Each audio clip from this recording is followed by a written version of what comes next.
Hello and welcome to the latest episode of the FPL Affairs podcast, the podcast that strips back and lays bare our season-long love affair with FPL. In this video, the FPL Affairs Swan, aka the Differential King on the All in Football FPL show, shares with you the players who he believes will be this week's Differential Kings. How many will there be? Do you own any of them? Has he missed any? Before we get started, don't forget to like this video, subscribe to the channel for all of our content, and if you hit that bell, you should get notifications every time we release something new. Anyway, enough of my small talk. Barry, get cracking. And there's Mo Salah. There goes Haaland. He's on his way again. He's hungry. He's scored. Ice cold precision from Palmer. Saka! That is a diamond of a goal! Hello everyone, and it's that time again. It's Differential Kings Game Week 4. So this episode we're just going to look through the Kings of Game Week 3, how they got on, see if I did well or not. And also we're going to look at the Differential Kings for Game Week 4, looking at fixture and form with me, the All in Football FPL show Differential King, and the FPL Affairs Swan. So let's get reviewing. So we're looking at the Differential Kings for Game Week 3. To be honest, I had an absolute mare. No one predicted, obviously, the West Ham score. So, Ndoye only got 1 point, and Hudson-Odoi only got 2. Barnes got dropped. Mount, obviously, was just a gamble anyway. Barry dropped as well, and Papsar didn't do much as well. The Brentford boys, only one of them kind of let me down, and that was Dango. But Thiago obviously got himself a goal. And obviously it was a bit of a shock result, Sunderland beating Brentford. So for me, that was a shocking performance. So hopefully game week 4, I can turn it around. So my differential Kings for game week 4, I'm looking at informed players. So these informed players, we've got Lacroix. Crystal Palace is 5 million, is very low ownership at 2.5. With that, obviously missed out on the Villa game to get them extra DEFCON points due to obviously the close the game week early.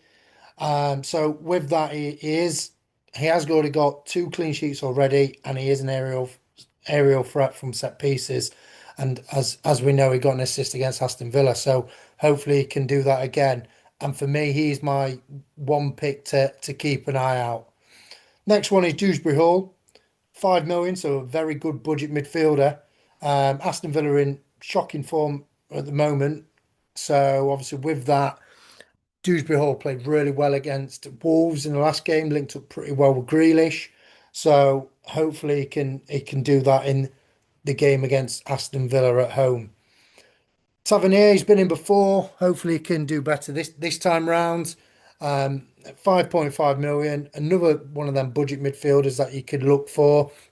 The lowest owned as well at 1.4%. His form is 6, so he is in half decent form. So with that, with Tavernier, he's got a 0.3 XG, so quite high to be honest. And then he also has got a very good DEFCON. He's averaging 10.57 per game. So with Brighton, how they like to keep hold of the ball, I'm expecting him to get them extra 2 points. Sarr, he's got Wolves at home. Obviously, we know how dreadful Wolves have been this season so far. So Newcastle have got a solid back 4, and it's had 2 clean sheets already. And obviously, we know how well he can strike a ball. So he is obviously a threat at set pieces and also from the long range shots that he possesses.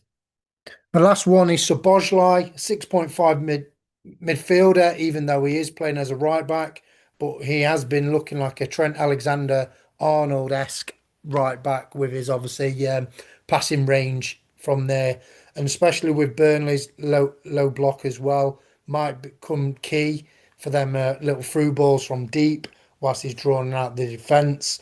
And also Burnley have obviously not been great at home. so that could be a potential option.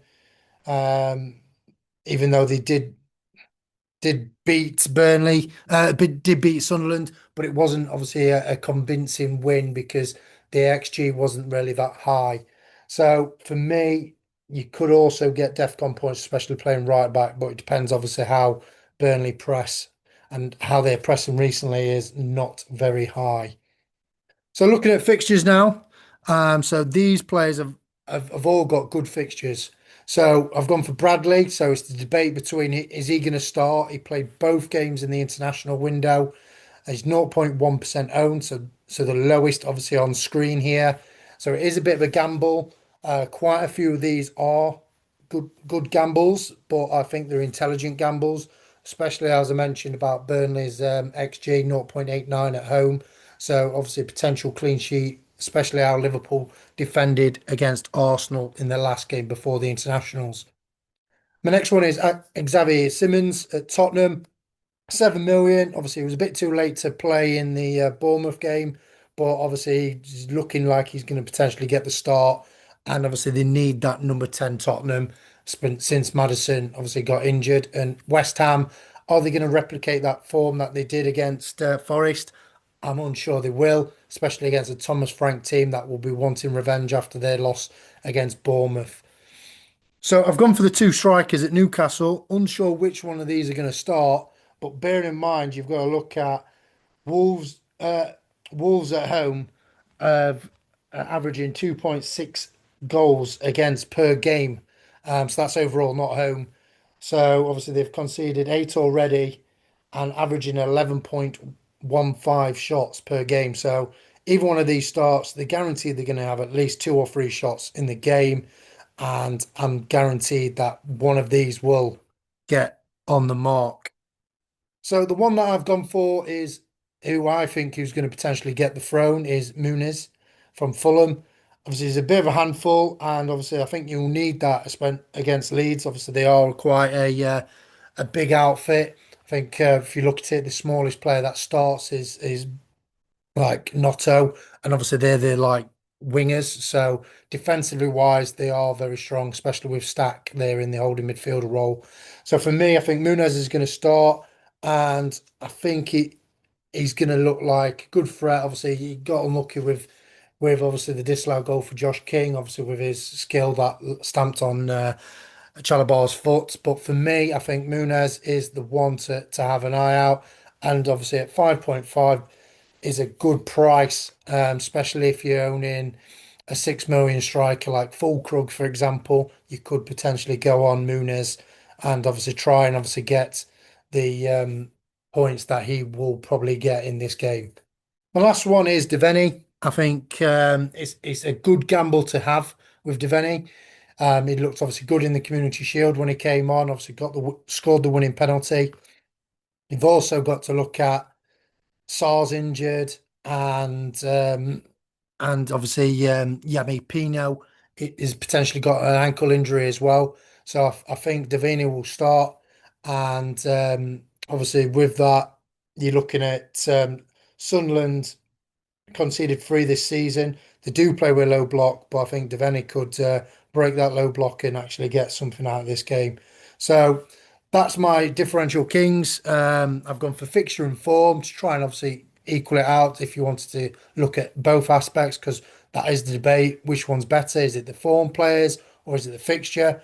And then obviously I'll summarise in my next one. So if you think I've missed anyone, just obviously give us a shout, drop it in the comments. And don't forget to like and subscribe these videos because it means a lot. And looking forward to seeing you next time. Bye for now. So, how can you get in touch? Where can you find us? Our email address is lowercase fplaffairs@gmail.com. On X, our user handle is at FPL Affairs. Facebook, the group link is in our description on the YouTube video channel. And alternatively, you could search the Facebook group for FPL Affairs. We should pop straight up. Our YouTube channel is /at FPL Affairs, and the Spotify links are generally found at the bottom of the video, or on Spotify you could search up FPL Affairs. there may still be time to join our leagues if you haven't already. The Classic League code is 12RRCG, or the Classic code is lowercase I 6NQNB. Unfortunately, the head-to-head league is now closed as the season has started. Thank you for those differential kings, Barry. I really like the form versus fixtures approach this week. I'd be veering more towards the form players myself. I cannot believe that Lacroix is still only 2.5% owned. If you're looking for a defender and you don't have a Palace one, I'd definitely be going towards him. However, Newcastle bias says Shah's a very good shout as well. As for the fixtures players, Newcastle forwards for me are definite avoids, because the players we've got add so much flexibility with how we can play. I think it's too early to tell, and how it does tend to ease in new signings. But yeah, I would definitely personally be looking more at the form players than the fixtures ones, although Xavi Simons is on my watch list. Anyway, thanks again for that. Good luck, and don't forget to keep your FPL affairs under wraps until the deadline. Goodbye for now.